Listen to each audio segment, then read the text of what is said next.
మీకు ఎప్పటి నుంచో మంగ్లీ గారు పరిచయం? మంగ్లీ గారికి సంబంధించి ఇప్పుడు ఇంత టాపిక్ జరుగుతుంది కాబట్టి అప్పటికి ఇప్పటికి కంపేర్ చేస్తే కంప్లీట్ చేంజ్. ఒక్కసారి ఆలోచించు, నువ్వు వెళ్ళకూడదు, కమ్మాయి కదా ఉన్నది. కార్తిక్ గారు మీరు ఫోన్ పెట్టేశాక చాలా ఘోరంగా అన్నారు నన్ను. మధును కూడా కలిపింది వాళ్ళ తర్వాత కాన్ఫరెన్స్లో. ఆవిడ కేసు పెట్టింది, ఆవిడ కొంచెం బూతులు అవి కూడా మాట్లాడు. వీళ్ళందరూ కూర్చొని మాట్లాడుకున్నారు. మంగ్లీ గారు వచ్చారా? నేనున్న స్టేటస్కి నేనున్న దానికి డైరెక్ట్ వచ్చి నేను మాట్లాడలేను అన్నారు. మరి ఇంత అన్నప్పుడు డైరెక్ట్ వచ్చి చెప్పొచ్చు కదా ఈ విషయం, ఎందుకు రావట్లేదండి తను. Welcome to Telugu one. నేను మీ యాంకర్ శరత్. ఇవాళ మనతో పాటు మ్యూజిక్ డైరెక్టర్ కార్తిక్ గారు ఉన్నారు. అంటే ఇన్ని రోజులు కార్తిక్ గారు అంటే దాదాపుగా ఒక 600 సాంగ్స్ అవ్వచ్చు, తెలంగాణ సాంగ్స్ అవ్వచ్చు, అంతేకాకుండా బ్రెత్లెస్ సాంగ్స్, ఇలా జట్టి అన్ని మంచి సినిమాలు మ్యూజిక్ డైరెక్షన్ చేస్తారని తెలుసు అనమాట. కాకపోతే ఇప్పుడు ఈ మంగ్లీ ఇష్యూలో మ్యూజిక్ డైరెక్టర్ కార్తిక్ పేరు కూడా రావడం జరిగింది. అసలు ఈ కార్తిక్ ఎవరు, ఏంటి, అసలు ఈయనకి మంగ్లీ గారితో ఎప్పటి నుంచి పరిచయం ఉంది, అసలు ఈ వివాదం గురించి ఆయనకి ఎంతవరకు తెలుసు అనేది కూడా మనం అడిగి తెలుసుకునే ప్రయత్నం చేద్దాం. కార్తిక్ గారు నమస్తే అండి. సో ఇన్ని రోజులు మాకు మ్యూజిక్ డైరెక్టర్ గారిని తెలుసు అనమాట. ఇప్పుడు ఈ సెన్సేషన్ అట్లనే ఉంచండి, అట్లనే తెలుసు అన్నట్టే ఉంది. ఏంటి అసలు అంటే మంగ్లీ గారికి సంబంధించి ఇప్పుడు ఇంత టాపిక్ జరుగుతుంది? ఒకటండి, అంటే ఏదో నామాన నేను మ్యూజిక్ చేసుకుంటున్నా, తెలుసు కదా నా గురించి. సో నేను ఎందుకు మీడియా ముందుకు రావాల్సి వచ్చిందంటే, అసలు మీడియా ముందుకు నేను రాలేదు, మీడియానే నాకు కాల్ చేశారు. ఎందుకు వచ్చింది అంటే, ఇప్పుడు ఏదైనా ఒక ఇద్దరు వ్యక్తులకు మధ్య చిన్న గొడవ జరుగుతుంది అది అంటే, సరే ఇద్దరు మనకు తెలిసిన వాళ్ళు అయినప్పుడు, వాళ్ళిద్దరు మనల్ని అప్రోచ్ అయినప్పుడు, సరే అండి ఆన్ ద టేబుల్ మనం ఏమైనా సెట్ చేయగలిగితే మనం మాట్లాడండి, మీరు పర్లేదని చెప్పి మనం మీరు రండి మనం కూర్చొని మాట్లాడదాం అని చెప్పి అది కామన్, అది ఎక్కడైనా కామన్ ప్రాక్టీస్. అది March 21 అంటే ఫస్ట్ ఎక్కడ స్టార్ట్ అయిందో అప్పుడు March 21 నాడు వెరీ ఫస్ట్ టైము సుబ్బు గారు నాకు కాల్ చేశారు. ఆల్మోస్ట్ ఇది అంటే నాకు తను 10 years నుంచి పరిచయం, కానీ మధ్య మధ్యలో మూవీస్ గురించి దీని గురించి టాపిక్స్ చాలా ఉంటాయి. కానీ సో తను సడన్గా 2-3 times కాల్ చేశాను, నేను ఎత్తకపోతే, నేను వర్క్లో ఉండి ఎత్తకపోతే, లేదంటే కొంచెం అర్జెంట్ ఉంది, కొంచెం మీతో మాట్లాడాలి అన్నారు. సరే అని చెప్పి నేను ఇంకా సరే బయటికి వెళ్ళి ఫోన్ తీసుకుని, ఏంటండి మ్యాటర్ ఏంటి అంటే, ఇట్లా కొంతమంది బాధితులు నా దగ్గరకు వచ్చిండ్రు, కొంచెం కోర్టులలో వ్యవహారం ఇది, సో మంగ్లీ పేరు వినిపిస్తుంది దీంట్లో, సో అది నిజమా అబద్ధమా, జస్ట్ అంటే నాకు ఒక చిన్న కన్ఫర్మేషన్ అంతే, మంగ్లీ గారి వాయిస్ నేను వినాలి ఫస్ట్, దాన్ని బట్టి నేను ముందుకు వెళ్తా అన్నారు. నాకు అంటే ఫెయిర్ అనిపించింది, తను మాట్లాడింది కూడా ఎక్కడ కూడా నాకు వేరేలాగా ఏమనిపించలేదు.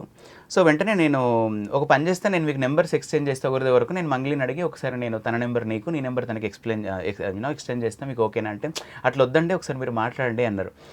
సో సరే ఇంకా తనకి మంగ్లీకి కాల్ చేసి, మరి ఇట్లా ఉంది వ్యవహారము అంటే, ఏం కంగారు పడకి, ఇట్లా సుబ్బు అని మనకు మిత్రుడే, సో ఏదో చిన్న దీనికి మైక్రో ఫైనాన్స్ సంబంధించింది ఒకటి ఇష్యూ ఉందట, తను ఇట్లా వాళ్ళ బాధితులందరూ అక్కడే ఉన్నారట, దీని మీద నీ ఒపీనియన్ ఏంది అసలు, అంటే నీకు సంబంధం ఉందా లేదా, లేకపోతే ఏదైనా నువ్వేనా మాట్లాడదలుచుకుంటే ఒకసారి మాట్లాడు, నేను కాన్ఫరెన్స్ కాల్ కలుపుతా, లేదు నీకు ఇంట్రెస్ట్ లేదు మాట్లాడనంటే లైట్ తీసుకో, వాళ్ళు చూసుకుంటారు అంటే, లేదండి కలపండి అని వాళ్ళ తమ్ముడిని శివ అనుకుంటా, వాళ్ళ బ్రదర్ పేరు శివాని లైన్లోకి తీసుకున్నాక and Shiva and Mangli and అటు పక్కన సుబ్బు ఉన్నారు. సో సుబ్బు గారు ఏంటంటే పరిచయం చేశారు, ఇట్లా సుబ్బు గారు ఇట్లా తన అడ్వకేట్ అండి, ఇది మీకు సంబంధించినది చూస్తున్నారా అంటే, ఎప్పుడైనా అంటే నేను తనకు కూడా చెప్పా, తర్వాత మంగ్లీ గారితో కూడా చెప్పాను, నేను కాదు మంగ్లీ, ఎప్పుడైనా మన తప్పు ఉన్నా లేకపోయినా ఒక ఎలిగేషన్ వచ్చినప్పుడు మనం స్మూత్గా రెస్పాండ్ అవ్వాలి, ఎందుకంటే దీంట్లో చాలామంది పేద ప్రజలు, చాలా మిడిల్ క్లాస్ ఫ్యామిలీస్ ఉన్నారు. ఇప్పుడు నాకేం తెలుసు ఎవడో ఆడ కేసు పెట్టింది అది ఇది అని అంటే, అలానే మాట్లాడారా ఫస్ట్ మీరు ఫోన్ కాల్ ఆద్యం పోసినట్టు అట్లనే ఉండే టోన్, అట్లే ఉండే. తను కొంతవరకు లెట్సే తను ఒక 10 dBలో మాట్లాడితే వాళ్ళ బ్రదర్ 20 dBలో మాట్లాడు, మన భాషలో చెప్పాలి అంటే. ఏదో నిన్న ప్రెస్ మీట్ లో చూపించిన ఫేస్ అతనేనా అంటే, ఇట్లా ఇతనేనా మాట్లాడారు? నేను కాన్ఫరెన్స్ కాల్లో ఉన్న శివ అని చెప్పింది మంగ్లీ, వాళ్ళ బ్రదర్ నేను లైవ్ ఎప్పుడు చూడలేదు.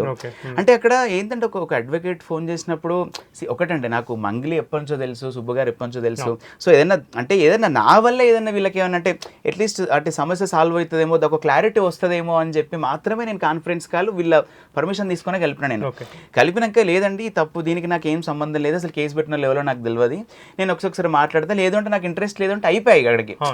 సో అట్లా కాకుండా శివాకి లైన్లోకి తీసుకొచ్చి, తర్వాత తను ఇప్పుడు మధు కూడా ఉండే లైన్లో, మధును కూడా కలిపిన వాళ్ళ తర్వాత కాన్ఫరెన్స్లో కలిపినాక తను సబ్జెక్ట్ గురించి మాట్లాడుతుంటే, ఇక వాళ్ళు మంగ్లీ అండ్ వాళ్ళ బ్రదరు ఆవిడ కేసు పెట్టింది, ఆవిడ కొంచెం బూతులు అవి కూడా మాట్లాడుండే. అంటే అఫ్కోర్స్ నేనేమనుకున్నా అంటే, ఆ మూమెంట్లో మనకి ఏం సంబంధం లేని ఒక టాపిక్ని మనం ఇన్వాల్వ్ చేస్తే మన కోపం రావడం సహజం కదా, సో అట్లా ఉందేమో అనుకున్నా నేను. బట్ అయినా కూడా మనం ఎప్పుడైనా మన టోన్ చాలా కంట్రోల్ పెట్టుకోవాలి, అంటే నువ్వు ఏంటిది అనేది నీ మాటే, నీ లోపలికి వెళ్ళి మనం ఏం చూడం కదా, సో అట్లా కొంచెం సాఫ్ట్ టోన్లో ఉంటే బాగుండేది. ఈయనకు చాలా కోపం వచ్చింది, కాదండి కార్తిక్ గారు, నేనేదో పాప ఆ అమ్మాయి చాలా కష్టపడి పైకి వచ్చింది, ఏదో తెలుసుకొని నేను ముందుకు ఎట్లా ప్రొసీడ్ అవ్వాలో అని నాకు ఆలోచన మీద వస్తే అట్లా మాట్లాడడం కరెక్ట్ కాదు కదా, మీ ముందే మీరు అడ్వకేటేనా, జూనియర్ అడ్వకేటా, సీనియర్ అడ్వకేటా, మీకు ఏదో శేఖర్ భాష కేసులో యూట్యూబ్ ఫేమస్ అవుదామని అది ఇది అన్నట్టు ఇండైరెక్ట్గా మాట్లాడింది చూసినలు కదా అది అని చెప్పి ఈ కన్వర్జేషన్ అంతా అంటే నేను ఇక బేసిక్ ఈ కన్వర్జేషన్ ఈ నలుగురు మధ్య అవుతుంటే నాకు ఎందుకో టాపిక్ డైవర్ట్ అవుతున్నట్టు అనిపించింది.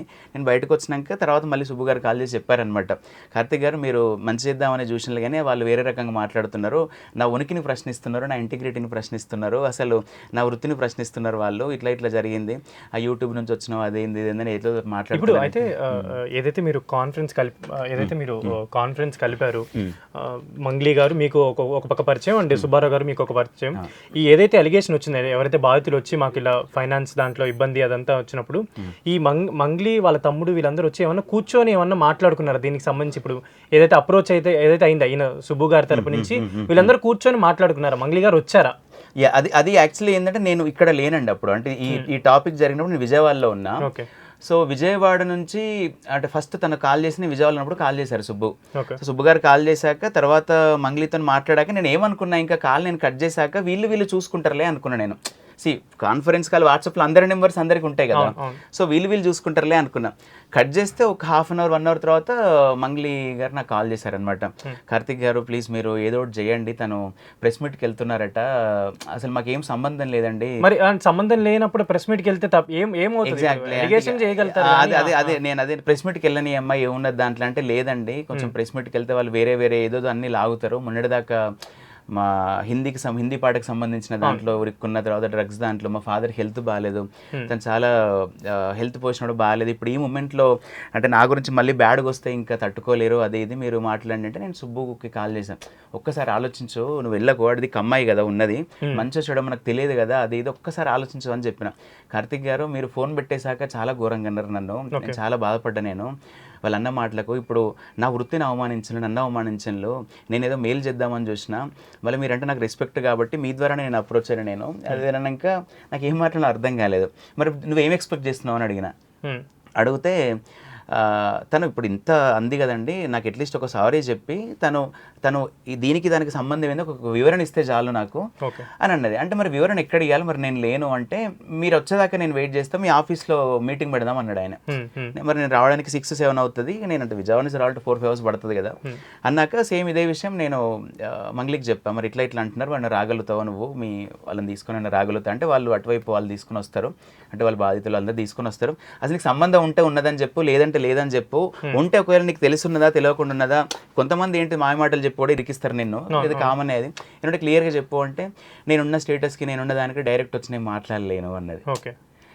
ఇప్పుడు ఎట్లా అంటే నేను సార్ట్ అవుట్ చేద్దామని శత విధాలు నేను ప్రయత్నిస్తున్నాయి, తన దగ్గర కలిసినట్టా లేదా అదే అన్నాకే నేను రాలేనండి, నేను ఏమనుకోవద్దు, నాకు ఉండదానికి రాలేను, ఈ లోపే గ్యాప్ లో మనోడు ప్రెస్ మీట్ పెట్టడం అయింది. అంటే నాకు మొన్న వీళ్ళు చెప్పడం ఏంటంటే ప్రెస్ మీట్ అప్పుడు కూడా అతను నా మీద దాడి కూడా చేశారు అని చెప్పని.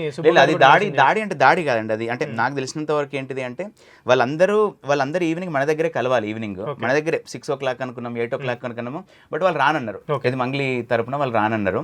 సుబ్బగారు మీరు ఎందుకండి అనవసరంగా మీ పనులు మీకున్నాయి, అది మీరు దీంట్లో ఇంకా వద్దులేండి, నేను చేయాల్సింది నేను చేస్తే, వాళ్ళకి అంతున్నప్పుడు నాకెంత ఉండాలి, నేను చేయాల్సింది నేను చేస్తా, వాళ్ళు మాట్లాడి వివరణ కోరుదామని నేను అనుకున్నా, వాళ్ళు రానప్పుడు నేనేం చేయాలి అంటే ఈ ప్రెస్ మీట్ అయ్యి రిలీజ్ అయ్యి చాలా అప్పటికే కొంచెం March 21st ఇది నాట్ రాంగ్, సో అప్పటికే నా దగ్గర కూడా చాలా వచ్చినది, అంతా అయిపోయాక తను మంగ్లీ అరౌండ్ కొంచెం 9-10 అట్లా కాల్ చేసి చాలా బాధపడేది, చాలా ఏడ్చింది, మా ఫాదర్కి హెల్త్ బాగాలేదు, తను ఐసీయూలో ఏజీలో ఉన్నారు, ఇప్పుడే వచ్చిండ్రు, తనకి ఇవంతా న్యూస్ యూట్యూబ్ లింక్స్ అని తనకు తెలుస్తున్నాయి, మొన్నటిదాకా చాలా ఇష్యూస్ అయినాయి, ఇప్పుడు మళ్ళీ ఇష్యూ, కార్తిక్ గారు మీరు ఏదన్నా చేసి తను ఇవన్నీ తీపిచ్చండి ప్లీజ్ అండి, నేను దీంట్లో నాకు ఏ మాత్రం సంబంధం లేదు, నేను ఒక ఆడపిల్లకి చెప్తున్నా, నేను దేనికంటే దానికి రెడీ అని చెప్పి చాలా ఏడ్చింది, బాధపడ్డది. సో నేను మళ్ళీ కాల్ చేశాను సుబ్బు గారికి, మరి ఇంత అన్నప్పుడు డైరెక్ట్ వచ్చి చెప్పొచ్చు కదా ఈ విషయం, ఎందుకు రావట్లేదు తను, మరి ఎందుకు రావట్లేదు అని అన్నాడు. అంటే తను రానుంటుంది, మరి ఏంటంటే రానన్నప్పుడు ఇట్స్ ఓకే అండి, నేను ఏం చేయలేను, ఇక వద్దులేండి, ఇక మీరు కూడా నన్ను ప్రెజర్ పెట్టకండి అన్నారు సుబ్బు గారు. అమ్మ నేను చేయాల్సింది నేను చేసిన, ఈవినింగ్ నాకు ఎన్ని పనులున్నా కూడా అన్ని మ్యూజిక్ పనులు అవి ఇవన్నీ పక్కన పెట్టి నీకోసం 10-11 వరకు నేను టైం కేటాయించిన, థింగ్స్ అని ముందుకు వెళ్ళట్లేదు, నేను ఎవరు చెప్తుంటారు మరి సుబ్బు గారితో ఫోన్ చేయించిన అని అడిగింది.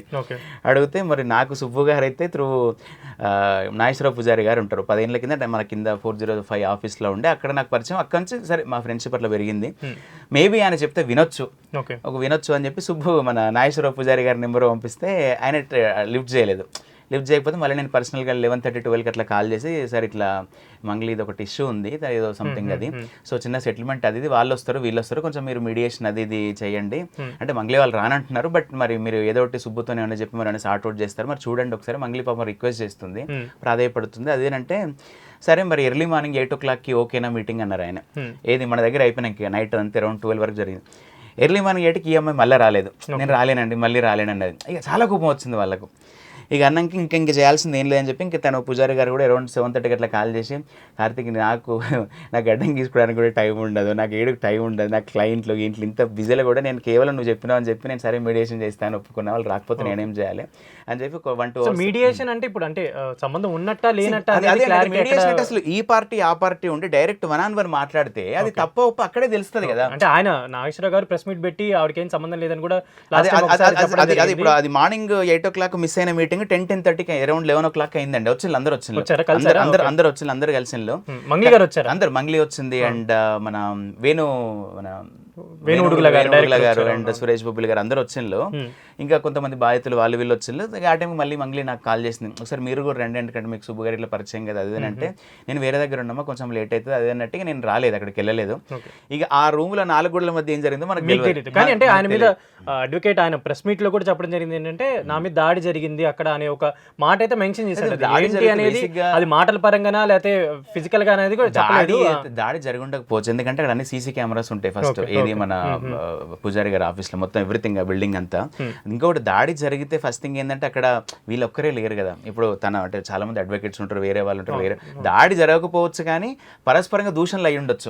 అంటే ఇప్పుడు ఎట్లా మీరు అట్లా ప్రెస్ మీట్ ఇస్తారండి అంటే మరి మీరు కనీసం మరి మీరు రెస్పాండ్ అవ్వలేదు, నా వృత్తిని అవమానించలేదు, నేనేదో మీకు మెయిల్ చేద్దామని చూస్తే మీరు నన్ను ట్రిగ్గర్ చేసిరందని చెప్పి ఈయన ఉంటాడు. అంటే అదే అన్నాడు నా తర్వాత మాట్లాడండి ఆయన, అంతే జరిగింది. తర్వాత ఈ బెదిరింపులు ఇదంతా మరి నేను చూసిన ఎఫ్ఐఆర్ కాపీలో అయితే వేణుగోడుగుల గారి పేరు స్పష్టంగా ఉంది. నిన్న వేణుగోడుగుల గారు నాకు కాల్ చేశారు, అన్న ఏందన్నా ఇది అంటే నాకు ఏం సంబంధం లేదు కార్తీక్, ఏదో ఇప్పుడు నేనేదో మాట కోసం అని చెప్పి నేను ఆఫీస్కి పోతే వీళ్ళందరూ అక్కడ టీం అందరూ అక్కడ ఉన్నారు, ఆడ కూర్చొని నీళ్ళు తాగి సరే నా వల్ల ఏమన్నా అయితే మంగ్లీ తెలుసు. ఇప్పుడు ఈ ఇన్సిడెంట్ లో అంటే ఇప్పుడు నిన్న ఎఫ్ఐఆర్ కాపీలో మీ పేరు కూడా ఉంది, విట్నెస్ లిస్ట్ లో ఉంది, వేణు ఉడుగుల గారి పేరు కూడా ఉంది. అసలు మీకు వేణు ఉడుగుల గారి పేరేమో అంటే కొంచెం బెదిరించిండు, థ్రెట్ చేసిండు అది ఇది అని వేణు ఉడుగుల గారి ప్రస్తావన వచ్చింది ఫస్ట్. ఏది సుబ్బు గారు పంజాగుట్ట పోలీస్ స్టేషన్లో ఇచ్చిన కంప్లైంట్ ఇది, వేణు ఉడుగుల గారి పేరు ఇదంతా. నా పేరు ఎక్కడొచ్చింది అంటే దీనికన్నా ముందు ఈ పంజాగుట్టలో సుబ్బు గారు ఇచ్చే ముందు మంగ్లీ అక్కడ మన నార్సింగి పోలీస్ స్టేషన్లో ఇట్లా కొంచెం నన్ను డిఫేమ్ చేస్తున్నారు, ప్లస్ పోతే నన్ను కొంచెం ఇట్లా ఇండైరెక్ట్ హింసిస్తున్నారు అది ఇది అని చెప్పి, మరి ఎట్లా పరిచయమా మీకు ఆ వ్యక్తి సుబ్బు అంటే ఇట్లా కార్తిక్ గారి ద్వారా పరిచయం అంటే ఇట్లా కాన్ఫరెన్స్ కాల్ ఇట్లా మాట్లాడిండు అంటే జస్ట్ ఒక విట్నెస్ లాగా. ఇంకొకటి ఏంటంటే తను కూడా కొంచెం తప్పు చేసింది. ఇప్పుడు మంగ్లీ కూడా చెప్పి ఇట్లా కార్తిక్ గారి ద్వారా పరిచయం అంటే ఏం చెప్పి ఇట్లా రాసి నెంబర్ పర్సనల్ వేయాల్సింది. ఆ కాపీలో నాది ఇచ్చే వరకు పొద్దున తను మునిందర్ గారు ఎస్ఐ గారికి మాట్లాడుతుండే ఏంటంటే మీరు ఎఫ్ఐఆర్ కాపీ అట్లా మీరు మీడియాకి ఇస్తారు, మీడియాలో అక్కడ క్లియర్గా ఆమె ఇచ్చిన కంప్లైంట్లో కార్తిక్ గారి ద్వారా అదంతా జరిగిందని ఉన్నది. ఇంకా పెద్ద జోక్ ఏంది అంటే వాళ్ళు ఇచ్చిన ఈ కంప్లైంట్ కాపీలో రైటింగ్ ఎవరికి ఏం అర్థమైతలేదు, దాంట్లో నా పేరు నా ఫోన్ నెంబర్ తప్ప ఎవరికి ఏం అర్థమైతలేదు. ఇప్పుడు మీరు దానికి సంబంధించి మీ నంబరు పేరు ఉంది కాబట్టి మీకు ఇన్వెస్టిగేషన్ సంబంధించి ఇప్పుడు ఏమైనా ఈ మైక్రో ఫైనాన్స్ సంబంధించి ఏమైనా కాల్స్ వచ్చాయా వాళ్ళ దగ్గర నుంచి? పోలీసు వాళ్ళే కాల్ చేసి పోలీసు వాళ్ళు కాల్ చేయడం ఇట్స్ ఓకే అండి, అది స్పాట్ ఆఫ్ ప్రాసెస్ అది నేను అనట్లేదు. కానీ మీడియా దగ్గరికి వెళ్ళి ఎఫ్ఐఆర్ కాపీ ఇదంతా అయినాక నాకు నిన్న మొన్న ఇప్పుడు ఒక కంప్లైంట్ కాపీ ఉన్నప్పుడు దాంట్లో ఏం అర్థమైతలేదు, ఒక మనిషి నెంబరు ఒక మనిషి పేరు ఉందంటే వానికే కాల్ చేస్తారు కదా. సో అట్లా నాకు కాల్ చేయడం కొంచెం బాగా అనిపించింది, అంటే అట్లా పబ్లిక్ ప్రైవసీ అదంతా. అయితే ఇప్పుడు యాక్చువల్లీ చాలా రోజుల నుంచి అంటే ఇప్పుడు ఈ ఇష్యూ అనేది ఒక నెల రోజులు జరుగుతుంది కాబట్టి దాదాపుగా అంటే మాకు తెలిసింది ఒక 15 రోజులు అనుకోవచ్చు. అంటే మంగ్లీ గారి గురించి అంటే ఆవిడ ఎలా అయితే రైజ్ అయ్యారు అంటే ఒక యాంకర్ గాను లేకపోతే ప్రీవియస్ గాను చేసిన జర్నీ అవచ్చు, పాటలు అవచ్చు, మీకు ఆల్మోస్ట్ 2016 నుంచి పరిచయం. మంగ్లీ గారు అంటే ఎంత రైజ్ అయ్యారు. ఇప్పుడు నిన్న ఆవిడ చాలా బాధపడుతుంది, మీడియా ముందుకు వచ్చి చాలా బాధపడుతుంది. సంబంధం ఉందా లేదా అనేది వాళ్ళు ఎలాగో తెలుస్తారు కాబట్టి మీకు ఎప్పటి నుంచో మంగ్లీ గారు పరిచయం 2016 నుంచి నాకు తెలిసి మీ షోస్ ఇవన్నీ కూడా ట్రావెలింగ్ ఇదంతా ఉంది కాబట్టి అసలు అంటే అప్పటికి ఇప్పటికి మంగ్లీ గారిలో మీరు ఏమైనా డిఫరెన్సెస్ చూడడం కావచ్చు, చేంజెస్ చూడడం కావచ్చు. ఇప్పుడు ఆవిడ మీరు అన్నారు ఇందాక సెలబ్రిటీ కొంచెం స్టేటస్ ఉంది కదా, నేను వచ్చి మాట్లాడడం నేను వచ్చి మీట్ అవ్వడం ఇది కష్టం అని చెప్పి, అంటే ఏమైనా చేంజెస్ ఏమైనా గమనించారా లేకపోతే అప్పటికి ఇప్పటికీ ఏమన్నా ఆవిడ అలానే ఉందా, సేమ్ అలానే ఉందా? అంటే ఒకటండి ఇక్కడ మనము బేసిక్గా మనం ఎదుగుతున్న కొద్ది కొద్దీ మన స్టేటస్ పెరుగుతున్న కొద్దీ మనకు అన్నీ మనం టైం దొరకదు మనకు అన్నీ చేయాలి అంటే. సో టైం దొరకనప్పుడు మనం అంటే ఎప్పుడైనా మనకు ప్రాబ్లమ్స్ ఎక్కడ వస్తాయి అంటే నీకు ఎలా రియాక్ట్ అవ్వాలో తెలియకపోతే వస్తుంది. సో అంటే మీరు ఇందాక అన్నారు ఏమంటే ఫస్ట్ ఫోన్ చేసినప్పుడు ఇట్లా రైజ్ అయ్యారు, బూతులు తిట్టారు అని చెప్పి, అంటే ఇప్పటికి ఎలా ఉంది అని అంటే నిన్న మీడియా ముందు మాట్లాడినప్పుడు ఒకటి తను మంగ్లీ ప్రొఫెషనల్ గా టాలెంట్ పరంగా నో డౌట్ అండి, తను చాలా కష్టపడుతుంది, ఈవెన్ ప్రతి ఆపర్చునిటీని యూజ్ చేసుకుంటుంది, కష్టపడుతుంది, దాంట్లో మనం క్వశ్చన్ చేయాల్సిన పనే లేదు. ఎక్కడో ఒక సాధారణ ఒక పల్లెటూరులో పుట్టిన అమ్మాయి అంచెలంచెలు 2016లో ఇంకా గుర్తుంది, రైల్వే మన ఎయిర్పోర్ట్కి వెళ్ళినప్పుడు తనకేం తెలియదు, బోర్డింగ్ పాస్ అంటే వీసా అంటే ఏం తెలియదు, నేనే దగ్గరుండి అన్ని హెల్ప్ చేసి తీసుకెళ్ళి అమెరికాలో ఫ్రిస్కోలో శారదా గారు అని ఉంటారు అక్కడ వాళ్ళ ఇంట్లో పెట్టి. సో అప్పటికి ఇప్పటికి కంపేర్ చేస్తే ఆల్మోస్ట్ కంప్లీట్ చేంజ్. మేము ఈవెన్ సెయింట్ లూయిస్ కానీ లేకపోతే సియాటిల్ కానీ వెళ్ళినప్పుడు చాలా మంచు పర్వతాలు అంటే వెళ్ళినప్పుడు చాలా ఎగ్జైట్ అయ్యేది. అంటే చాలా ఒక అమాయకంగా ఒక అట్లా ఉన్న ఒక అమ్మాయి డెఫినెట్గా ఎదుగుతుంది, మంచి పాటలు వస్తున్నాయి, మా అందరికి సంతోషం అనిపించింది. కానీ ఎట్ ది సేమ్ ఈవెన్ ఆవిడ గ్రోత్ చూసి కూడా చాలా మంది హ్యాపీగానే ఫీల్ అయ్యారు. అంటే సరే ఇంకా వేరే వాళ్ళు నెగిటివ్ గా ఫీల్ అవ్వచ్చు కానీ బట్ డెఫినెట్ గా నాకైతే ఎవరైనా కష్టపడి పైకి వస్తే ఎవరికి మాత్రం హ్యాపీ, మనం కూడా అట్లనే వచ్చిన వాళ్ళం కదా. బట్ ఒకటి ఏంటిదంటే నేను తనకి చాలా సార్లు చెప్పాను, ఇదని కాదు కానీ మంగ్లీ కొంచెం నువ్వు కటువుగా మాట్లాడద్దు, ఆ మాట తీరు కొంచెం మార్చుకోవాలి. ఇప్పుడు ఈవెన్ సుబ్బు గారి విషయంలో కూడా ఇప్పుడు సరే ఇప్పుడు లాయర్ నువ్వు ఇట్లా మంగ్లీ గారు మరి ఏందండి ఇట్లా అన్నప్పుడు, లేదండి దానికి నాకు ఏం సంబంధం లేదు, నన్ను లాగుతున్నారు, నేను కష్టపడి పైకి వచ్చిన అమ్మాయిని నన్ను వదిలేయండి ప్లీజ్ అని చెప్పి, నాకు దీనికి ఏం సంబంధం లేదంటే అయిపోతుంది కదా. అగ్రెషన్ వల్ల నువ్వేవాళ్ళు నాకు మాట్లాడడానికి, వాడేవాడో కేసు పెట్టడింది, వాళ్ళ మధుని తీసుకొచ్చి శివాంది ఇట్లా చేసే వరకు ఈ ఆయన కూడా కోపం వచ్చింది, తనకు కూడా మాట్లాడే రెస్పాన్స్ అది ఏదైతే ఉంటుందో ప్రాపర్గా లేదండి దానికంటే. పాపం తను మరి చెప్పేటోళ్ళు ఏందో తెలియదు కానీ తను మీరు మాట్లాడడం మీరు కూడా అబ్జర్వ్ చేస్తే తను కొంచెం టోన్ చాలా హార్ష్ ఉంటుంది మంగ్లీది. బట్ తను మళ్ళీ మనతో కూర్చున్నాడు మాట్లాడుతున్నాడు రికార్డింగ్ టైంలో చిన్నపిల్లలాగానే అంతే మంచిగా ఉంటుంది. కానీ ఇప్పుడు బయట వాళ్ళకి తెలియదు కదా తన నేచర్, 10 ఏళ్ళ నుంచి ట్రావెల్ చేసిన కాబట్టి మనకు ఇన్ అండ్ అవుట్ మొత్తం తెలుస్తుంది ఆ నేచర్ ఏందని. సో అట్లా కొంచెం ఏంటంటే తన మాట తీరు కొంచెం అట్లా ఉంటుంది కానీ బట్ ఆ టైంలో అట్లా తను మాట్లాడకుండా ఉండాల్సింది ఆ మూమెంట్లో. అప్పుడు కొంచెం తను సాఫ్ట్గా మాట్లాడితే ఇంత దూరమే వచ్చేది కదా. ఇప్పుడు యాక్చువల్లీ అంటే ఇప్పుడు ఒక వీడియో రిలీజ్ చేయడం జరిగింది, వీడియో ఒకటి బయటకు వచ్చింది, మంగ్లీకి కానీ వాళ్ళ బ్రదర్కి కానీ సంబంధం లేదు అన్నట్టు, ఈవెన్ సుబ్బారావు గారే మాకు పరిచయం అన్నట్టు నాకు పరిచయం చేశారని చెప్పని ఇప్పుడు మధు గారు ఒక వీడియో రిలీజ్ చేయడం జరిగింది. అంటే ఇప్పుడు మీరు ఫస్ట్ నుంచి ఇప్పుడు ఉన్నారు, మీరు విట్నెస్లో మీ పేరు ఉంది కాబట్టి మీకు అంటే ఇప్పుడు మంగ్లీకి కానీ మంగ్లీ వాళ్ళ బ్రదర్కి కానీ అసలు దీంట్లో ఎంతవరకు సంబంధం ఉంది అని అంటారు? అంటే ఇంకా అది ఇన్వెస్టిగేషన్ ప్రాసెస్లో ఉంది కాబట్టి. ఇప్పుడు దొంగలు అంటే ఇప్పుడు మనకి ఎవడో నేను దొంగతనం చేసిన అని చెప్పుకోడు కదా, నేను దొంగతనం చేసిన అని చెప్పి కూడా అందరూ మంచోళ్ళనే చెప్తారబ్బా. ఇప్పుడు ఆ రోజు నేను కాల్ చేసినప్పుడు శివ నాతో మాట్లాడాడు, అండ్ మధు లైన్లో ఉన్నాడు, అండ్ మంగ్లీ లైన్లో ఉంది. అసలు ఫస్ట్ థింగ్ శివ ఎవరో మధు ఎవరో నాకు ఆ టైంకి తెలియదు. ఇప్పుడు ఏంటిది సుబ్బు గారు తీసుకొచ్చి ఇందులో ఈమెకి ఇన్వాల్వ్మెంట్ ఉందా లేదా అండి, ఎందుకంటే శివ పేరు వినబడుతుంది, మధు పేరు వినబడుతుంది, మంగ్లీని నమ్మి మేము పైసలు ఇచ్చినామని చెప్తున్నారు, సో ఎంతవరకు ఇది వాస్తవం అనే ఆ ధోరణిలో మాత్రం నేను మాట్లాడినా. ఆ టైం వాళ్ళైతే మంగ్లీ పేరు చెప్పే ఫైనాన్స్ అంటే తీసుకున్నారు అనేది మాత్రం వాస్తవమేనా?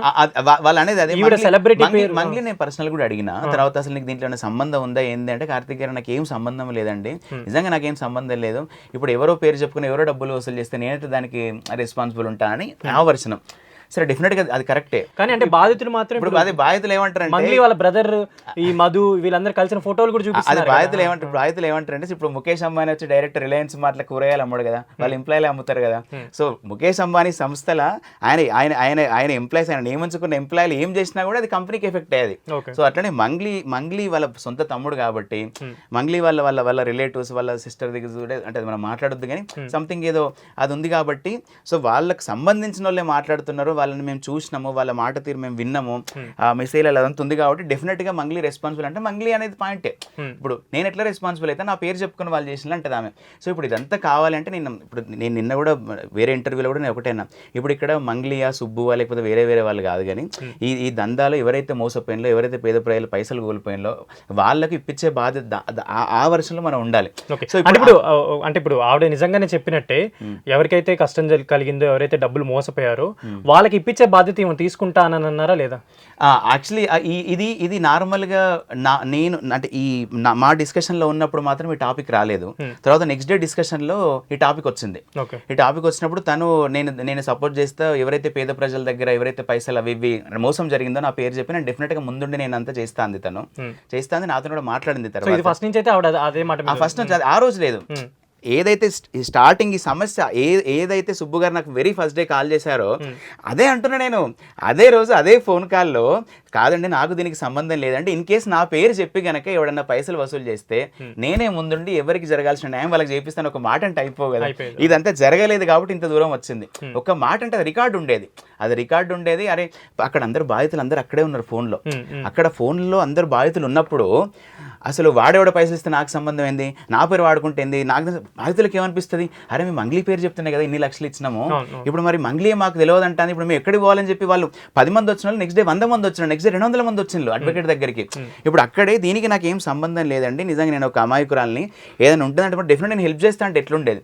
తర్వాత తను మళ్ళీ ముందుకు వచ్చి చెప్పింది నేను డెఫినెట్గా నేను ఏమైనా ఉంటే నేను హెల్ప్ చేస్తా అని నాతో కూడా మాట్లాడేది. అంతే మాకంతా మంచిగానే ఉంది. మాకు అయితే ఎప్పుడైనా మీకు పర్సనల్ ఇప్పుడు ఒక 2016 నుంచి దాదాపు తెలుసు అంటున్నారు కాబట్టి ఎప్పుడైనా మంగ్లీ గారి కెరీర్ లో ఇప్పుడు ఈ వివాదాలు ఇవన్నీ చూసినప్పుడు ఈ సంవత్సరం లేదు మీకేమన్నా అనిపించేది ఎప్పుడైనా? అంటే అంతకుముందు పొలిటికల్ ఉన్నప్పుడు కొన్ని వచ్చేవి, తర్వాత పార్టీ అని చెప్పని ఒకటి వచ్చింది, ఇప్పుడు దీని గురించి లాస్ట్ టైం మొన్న ఒక సాంగ్ గురించి అంటే అది టీం మీద ఆబ్వియస్లీ వచ్చింది కాబట్టి ఎప్పుడైనా అంటే ఇప్పుడు జనరల్లీ సింగర్స్ అయినా మ్యూజిక్ డైరెక్టర్ అయినా చాలా వివాదాలకు దూరంగా ఉంటారు, వాళ్ళ పని వాళ్ళు చేసుకుంటారు వెళ్ళిపోతుంటారు చేస్తారు. కానీ కొంచెం మంగ్లీ గారి వరుస పెట్టి వివాదాల్లో రావడం అంటే ఆవిడ పేరు ప్రత్యక్షంగానే పరోక్షంగా చాలా మంది తీసుకొస్తున్నారు కాబట్టి ఎప్పుడైనా ఏమైనా డిస్కషన్స్ ఏమైనా వచ్చాయా ఎందుకు ఇలా వస్తున్నాయనో లేకపోతే? ఇప్పుడు మంగ్లీ కన్నా సింగర్స్లో కానీ మ్యూజిక్ డైరెక్టర్లు సెలబ్రిటీలు కొంతమంది పేర్లు చెప్పండి నాకు. మంగ్లీ కన్నా చాలా టాప్ ఇండియా వైడ్గా ఉన్న వాళ్ళు కొంతమంది పేర్లు చెప్పండి నాకు. పేర్లు అంటే నేను మెన్షన్ చేయకూడదు కాబట్టి నార్మల్గా చెప్పండి. ఇప్పుడు ఎస్పీ బాలసుబ్రహ్మణ్యం గారు ఉన్నారు, ఆయన అయితే కొంచెం పెద్ద ఫిగరే కదా, మంగ్లీ కన్నా పెద్ద ఫిగరే కదా. ఇప్పుడు కన్నడలో తెలుసు, తమిళనాడులో తెలుసు, మలయాళంలో తెలుసు, తెలుగులో తెలుసు కదా. ఇంతకంటే శంకర మహాదేవన్ గారు ఉన్నారు, ఇప్పుడు మన ఆశా భోన్స్లో చనిపోయిన వాళ్ళు ఉన్నారు, లతా మంగేష్కర్ గారు ఉన్నారు, హరిహరన్ ఉన్నారు. అంటే బై టచ్ నాకు వీళ్ళందరితోనే ఎక్స్పీరియన్స్ ఉంది, నేను వీళ్ళందరితో వర్క్ చేసిన అనుభవం ఉంది. సో ఎప్పుడైనా ఒకటండి మనకి ఎంత టాలెంట్ ఉన్నా ఏదున్నా అంటే ఈ ఆర్ట్ అనేది అది అది అది దేవుడిచ్చిన వరం అది. సో దాన్ని మనం ఎంతో ప్రశాంతంగా మన ఎనర్జీని అంతా మనం క్రియేటివ్ ఫీల్డ్లోనే పెట్టాలి, మన వర్క్లోనే పెట్టాలి. సో ఎట్లా రెస్పాండ్ అవ్వాలని చాలా ఇంపార్టెంట్. మనం ఏదైనా అలిగేషన్ వస్తే ఏదైనా వస్తే ఇప్పుడు నాకు వెంటనే నిన్న మీడియా వాళ్ళు కాల్ చేసి సార్ మీది ఎఫ్ఐఆర్లో మీ పేరు ఉంది, నేను అడిగింది ఒకటే, ఎఫ్ఐఆర్లో నా పేరు లేదండి, కంప్లైంట్లో కార్తిక్ గారికి ఇదంతా తెలుసు అని ఉంది, ఎఫ్ఐఆర్ కాదు అది, విట్నెస్ కోసం ఉంది అని చెప్పి క్లారిటీ ఇచ్చినాక ఓకే అండి మాకు సరిగ్గా అర్థం కాలేదు అని అయిపోయింది అక్కడికి సమస్య. అంతేగాని ఎఫ్ఐఆర్ నా పేరు ఎందుకు ఉంటుంది, ఎవడాడు రాసింది అని నేను అడిగిన అనుకో ఈ అమ్మవాడికి ఇంత కోసం వాడి అంటే నువ్వు రియాక్ట్ అయ్యే టోన్ ఇంపార్టెంట్. అది పాపం తన పుట్టి పెరిగిన పరిస్థితులు కావచ్చు, తన చుట్టూన్న వాళ్ళు ఎవరు కూడా తనకి ఎట్లా మాట్లాడాలో చెప్తలేరు.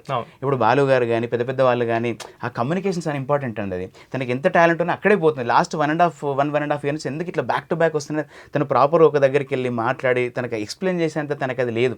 అది కనుక తను చేయగలిగితే అన్ని సార్ట్అవుట్ అయిపోతాయండి. అది కానీ వర్క్ పరంగా అయితే తను ఎంత కష్టపడి చేసుకుంది అదంతా కూడా ఇలాంటి వాటి వల్ల కొంచెం తగ్గిపోతుందని మీకు ఎప్పుడైనా కొంచెం ఏంటండి బాగానే తగ్గిపోతుంది. ఇప్పుడు సరే పర్సనల్గా మనకు తెలుసు కాబట్టి మనకు నిజాలు తెలుస్తాయి, కానీ ఇప్పుడు బయట ఒక కామన్ ఒక ఊర్లలో మంగ్లీ పాటలు వినేటోడికి, ఒక పొలంలో నాట్లు వేసుకుంటూ మంగ్లీ పాటలు వినేటోళ్ళకు, ఇప్పుడు వీళ్ళందరికీ ఏంటిది అరే మంగ్లీ అంటే ఒకటి ఉంటుంది మైండ్లో.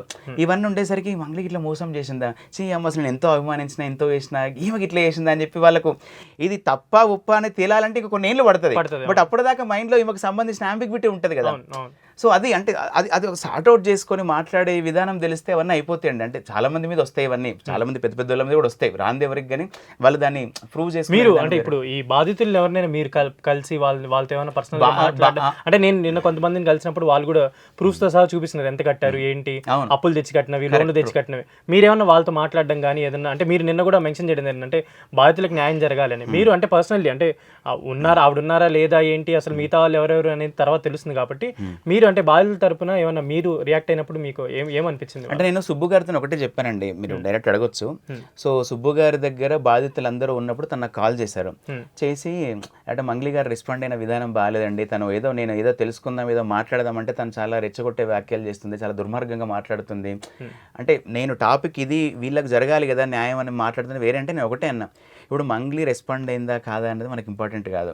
ఫస్ట్ ఈ బాధితులకు సంబంధించిన న్యాయం జరగాలి అంటే మనం ఏం చేద్దాం, ఒక పని చేద్దాం, ఒక ప్లేస్లో మీరు రండి, నేను ఏదో ఒకటి చేసి వాళ్ళందరినీ రప్పిస్తాను. నేను అది చేద్దామంటే అసలు మంగ్లీ రెస్పాండ్ అవ్వట్లేదు, తను మధు మాకేమో ఫోన్లు ఎత్తుతలేడు, మంగ్లీ చేస్తే వెంటనే ఎత్తింది. అంటే నా కాన్ఫరెన్స్లో కూడా మధు ఎత్తిండు ఫోన్, ఎత్తి మాట్లాడు. సో అది ఎత్తట్లేదు అంటే నేను ఏమన్నా సార్ట్అవుట్ చేద్దామంటే కూడా తను నాకు సహకరించట్లేదు అన్న ఆ వేలో మాట్లాడండి ఆయన. ఇప్పుడు యాక్చువల్ ఒక వీడియో కూడా వచ్చింది కాబట్టి ఇప్పుడు ఆ మధు అనే పర్సన్తో మీరు ఏమైనా మాట్లాడడం జరిగిందా? అప్పుడు మాట్లాడింది అండి. అంటే ఆయన వర్షన్ ఏంటంటే అప్పుడు తీసుకున్నట్టే చెప్పారా? అసలు ఏం సంబంధం లేదన్నట్టే మాట్లాడిండు వాళ్ళు. అసలు ఏం సంబంధం లేదంటే మాకు దీనికి దానికి ఏం సంబంధం లేదు అన్నట్టే మాట్లాడండి శివ. మధు అనేటాను అంతే అంతే ఇక తానే అంటే తందన అన్నట్టు ఆయన కూడా మాట్లాడండి అంతే. శివ కొంచెం చాలా కొంచెం అంటే హై నోట్ లో మాట్లాడినప్పుడు సో అది జరిగింది. ఓకే, థ్యాంక్ యూ కార్తిక్ గారు, thank you so much. And అంటే జనరల్లీ మ్యూజిక్ డైరెక్టర్లు అంటే ఏదైనా ఇంటర్వ్యూలో లేకపోతే ఏదైనా సినిమా ప్రమోషన్స్ అప్పుడు కలుస్తాం, కానీ ఇలాంటి విషయాల్లో కలవడం చాలా తక్కువ అనమాట. And thank you so much me side నుంచి క్లారిఫికేషన్ ఇచ్చినందుకు. Thank you. Next movie promotion లో వెళ్దాం. తెలుగు వన్